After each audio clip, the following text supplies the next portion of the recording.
All right, so I want to go over a few things before I get on out of here. First things first, two guys were not present at practice today. One, Terry McLaurin, not a surprise at all. It was reported before practice even started that he wasn't going to be at mandatory minicamp. Not a surprise at all.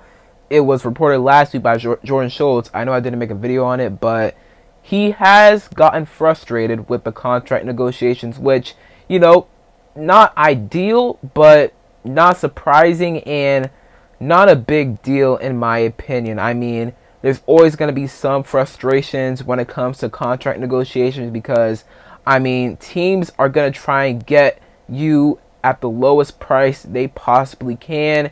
And with Terry, this is the last big contract he's going to get. So he's going to try and get as much money as he can. And obviously, I still think they're going to pay him. Feel like most fans still think that, they are going to pay him. But I do wonder what sort of dispute in the contract is. Like, what is the dispute right now? Like, is it the length of the contract? Is it the guaranteed money? Is it the per year value of the contract? That's what I wonder right now. But I'm still not worried. I think the deal's going to get done. And I think Terry is going to remain a Commander for the next 3 to 4, maybe even 5 years. I mean, AP said it himself back in March. They want to make Terry McLaurin a Commander for life. And until it doesn't happen, I don't see it not happening. Terry McLaurin is going to get extended. It's just a matter of when. And I think it's going to get done before training camp for sure. So, and then Bobby Wagner, he was not at practice today because, well, it was because of a personal issue, so they just excused him from practice. So he's going to be back tomorrow, but he did not show up to practice today because of a personal issue. Again, he was excused, so he won't get fined or anything like that. And then Laremy Tunsil and Marshawn Lattimore, they showed up to practice today. Not a surprise at all. I mean, they don't want to lose money. Some fans were kind of worried that Lattimore would show up. I knew that he was going to show up. Look, they've done this in the past. Tunsil and Lattimore, they haven't showed up to OTAs. When Tunsil was with the Texans, when Lattimore was with the Saints, it was a normal thing with them. They just did not show up to OTAs, but when it came time for mandatory minicamp, they would show up. So, not a surprise that they are there. They're not trying to get fined, and it is good to see them back with the team for sure. Lattimore looks pretty healthy. DQ even spoke on it in his press conference, which I'll talk about in a second. By the clips, he looks pretty quick, pretty fast, which is good to see. He was not limited today. He was a full go. Obviously, the chronic hamstring issue, he's been dealing with it really his entire career. But last year, he was dealing with it all year long, and he's healthy now. So, obviously it will be something to monitor, but right now he looks good and healthy, and Laremy Tunsil, he looks in shape as well. So once again, Tunsil and Lattimore were at practice today, which is really good to see. Now I want to talk about some things that DQ said in his press today. Won't talk about a bunch of the things he said, but I will talk about some. He talked about Terry McLaurin. He was asked about him not being at mandatory minicamp. And he basically just said that, business and football sometimes intersect with each other. That's literally what DQ said.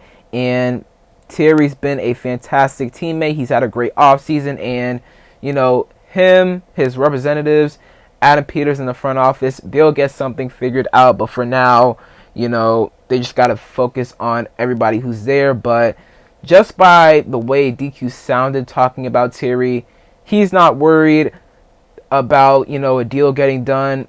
I'm pretty sure he's confident that a deal will get done at some point. And I'm confident as well. Like I said earlier, I'm confident that a deal will get done. Like, there's no way. Like, I can't see Terry McLaurin on another team. And they understand Terry's value to this team, not only on the field, but off the field, in the locker room, just as a leader, right? So they understand Terry's worth. So they'll pay him. It's just a matter of, figuring out those contract disputes, coming to compromises, and, it'll happen eventually. And it'll probably happen before training camp. And as long as it happens before then, all is good. DQ also talked about having Tunsil and Lattimore back. Says it's great that they're back in the building. I agree.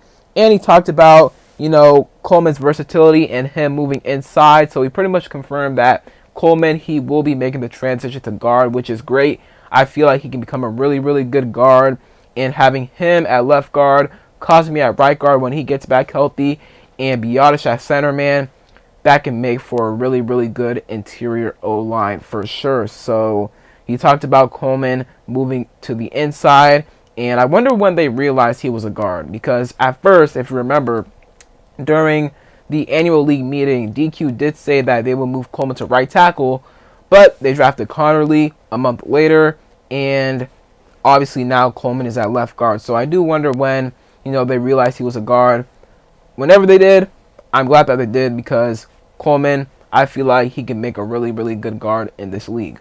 Now I want to get to some practice notes, and then we'll get on out of here. Shout out to Zach Shelby, JP Finlay, John Kime for posting these notes.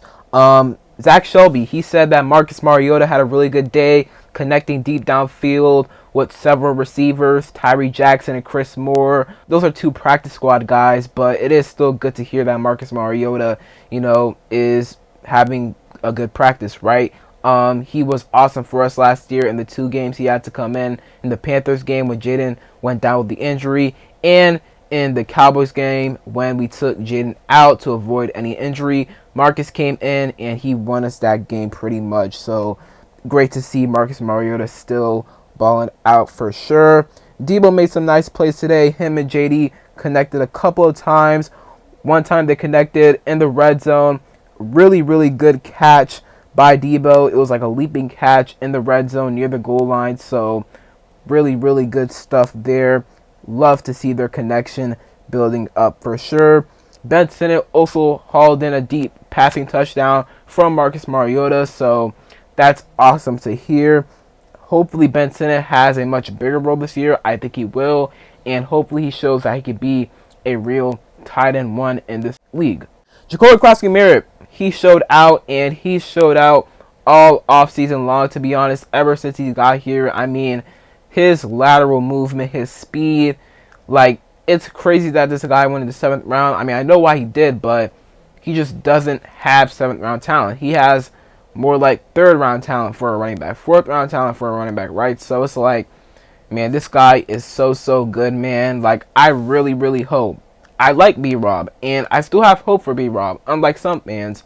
But, man, I do hope that Merritt gets his opportunity at some point in the season, because I feel like he can really, really cook, man, in this offense. So that's it for today's video. Hope you guys enjoyed. If you did, leave a like down below. Subscribe if you're not already subbed up. Turn on notifications. Comment down below your thoughts and observations from day 1 of mandatory minicamp for the Washington Commanders. And other than that, it's me, King Sean, and I'm out. Peace.